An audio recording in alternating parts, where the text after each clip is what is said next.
자, 오늘 우리가 함께 들여다볼 이야기는요, 바로 성도들의 통치라고 불렸던 청교도의 역사입니다. 여러분, 청교도 하면 어떤 이미지가 떠오르세요?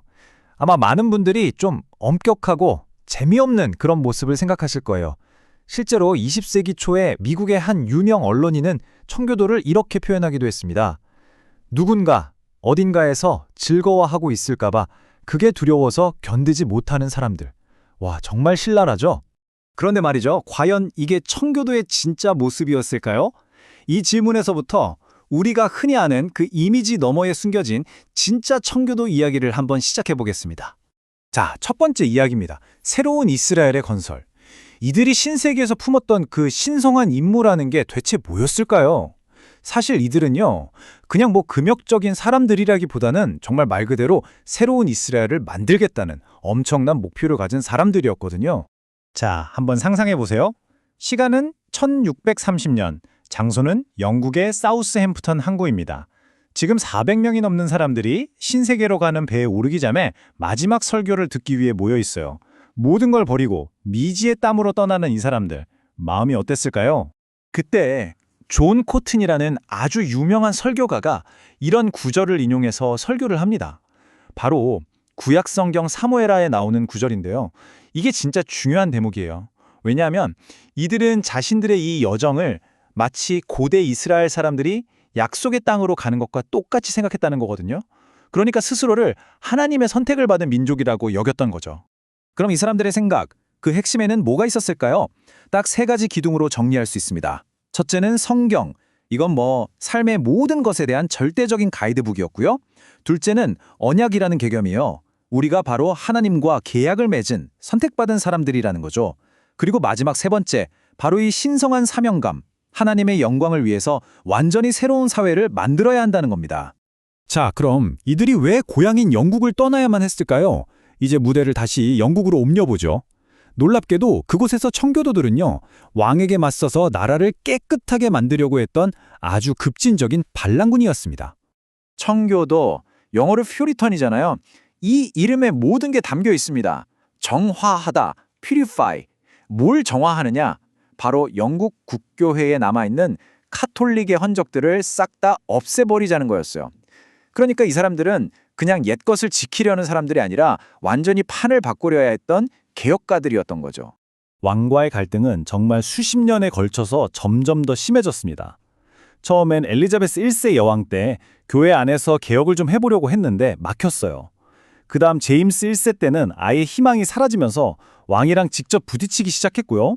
그러다 마침내 찰스 1세가 왕이 되면서 그야말로 극심한 박해가 시작됐고, 이게 결국 대규모 이주와 노골적인 반란으로 터져버린 겁니다.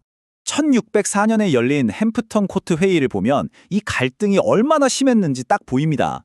청교도들이 요구한 건 주교제도 없애고 정해진 기도서도 없애주세요 였어요. 그런데 제임스 1세의 대답은 뭐였을까요? 아주 단호했습니다. 내 말에 복종하든지 아니면 이 나라에서 나가든지. 와, 타협의 여지가 아예 없었던 거죠. 자, 왕이 저렇게 나오니까 어떡하겠어요? 분리주의자라고 불리던 더 급진적인 청교도들은 결심합니다. 좋아, 그럼 우리가 떠나겠다. 모든 걸 버리고 떠나기로 한 거죠. 이게 바로 청교도 이민의 시작이었습니다. 우리가 흔히 필그림이라고 부르는 바로 그 사람들의 이야기죠. 이 사람들 처음에는 종교의 자유를 찾아서 네덜란드로 갔어요. 근데 한 10년 살아보니까 아이들이 영국 문화는 다 잊어버리고 너무 네덜란드 사람처럼 되는 거예요. 이게 또 걱정이었던 거죠. 바로 그때 저 멀리 아메리카에 식민지가 있다는 소식을 듣게 됩니다. 아, 저기다 싶었던 거죠. 그래서 1620년에 100명 정도가 그 유명한 메이플라워를 타고 대서양을 건너게 된 겁니다. 자, 이제 이야기는 다시 영국으로 돌아와서 그야말로 클라이맥스로 치닫습니다. 바로 성도들이 권력을 잡고 나라 전체를 뒤흔들어버린 사건, 청교도 혁명이죠. 찰스 1세 탄압, 이게 어느 정도였냐면요. 이 숫자 하나로 설명이 됩니다. 16,000명. 이게 뭐냐면 찰스 1세가 다스리던 딱 10년 동안 박해를 피해서 매사추세츠스로 떠난 청교도의 숫자입니다. 어마어마하죠? 내전까지의 과정은 이렇습니다. 마치 도미노 같았어요. 1단계, 찰스 1세가 스코틀랜드의 영국식 예배를 강요합니다. 2단계, 당연히 스코틀랜드가 들고 일어났죠. 3단계, 왕은 반란을 진압할 돈이 필요해서 자기한테 아주 적대적인 의회를 어쩔 수 없이 소집합니다. 마지막 4단계, 이 의회가 왕의 말을 듣기는커녕 정면으로 맞서면서 결국 전쟁이 터져버린 겁니다. 바로 이때 역사의 무대에 한 남자가 등장합니다. 올리버 크로멜이라는 원래는 평범한 시골 신사였어요. 근데 이 사람이 신모범군이라는 군대를 만드는데요. 이 군대는 그냥 싸우는 게 아니라 어떤 신성한 목적을 위해서 싸운다는 믿음과 정말 무자비할 정도의 효율성으로 똘똘 뭉쳐 있었습니다. 그리고 이 군대가 전쟁의 흐름을 완전히 바꿔놓죠. 그 후 벌어진 일들은 정말 역사에 없던 일들이었습니다. 1646년 크로멜의 군대가 1차 내전에서 왕의 군대를 격파해요. 2년 뒤인 1648년에는 군대가 의회를 장악하고 반대파를 다 쫓아내버립니다.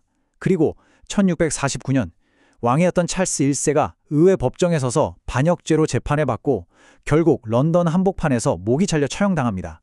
그런데 이게 정말 엄청난 오판이었습니다. 결과는 그야말로 재앙이었어요.